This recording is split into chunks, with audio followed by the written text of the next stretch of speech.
We've all heard of homes for people, but what about a house for cows?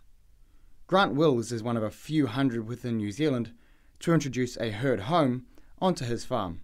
They give me ability to get cows off pastures during the winter time, gives me an easy way of feeding out any supplements that we need to, and also during the summertime I can get cows off pastures and off the paddocks and into shade for their comfort. This large and cosy home also acts as a waste collector, saving Grant about $18,000 a year. Each herd home holds up to 200 cows, so at this time of the year we could have 200 cows. During calving time it might be 150, 160 cows in each one, just to give them a bit more space. So the floor area inside each one is about 10 by 60 metres.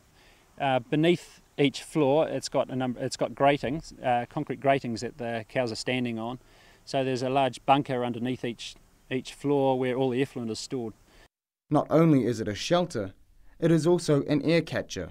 On the top of these ones they've got vented roofs that are on thermostats, so they're controlled on temperature and wind direction, etc. So if it gets above 18 degrees the vents all open. That's for cow comfort. We've also got shade cloth inside that we spread out for the summer, so to keep the temperature down. On the sides of the herd homes there's the little roof along the edge, and that helps for the airflow, so it develops almost like a draft into the top part to keep air movement and keep it more comfortable for the cows. Outside it's currently 27 degrees, whereas in here it's only 19. Both cows and humans can imagine it's much more refreshing inside the herd home.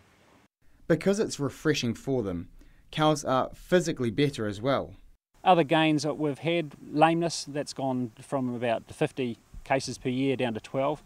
Cows are fatter now, they've put on about between 40 and 60 kilos of weight, and that's had a lot of implications down flowing from that, such as reproductive performance. Number of empties that I have has gone from about a 7 average down to a 3.5.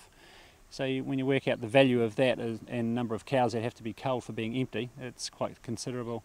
The homes may not be overly cheap to build. These were about 500, 550,000 for the pair of them. I'm looking at building another one shortly, and that's around the 270, 280 for the one. But Grant's study shows the long-term benefits outweigh the costs. I do a lot of pasture cuts and recording of inputs and outputs, and comparing that stage with what's happened since I've had them, there's been fairly large gains. It's worked out to be about 157,000 a year of benefits. A possible option for farmers to provide their cows with some creature comforts. Scott Milligan, Country 99 TV News.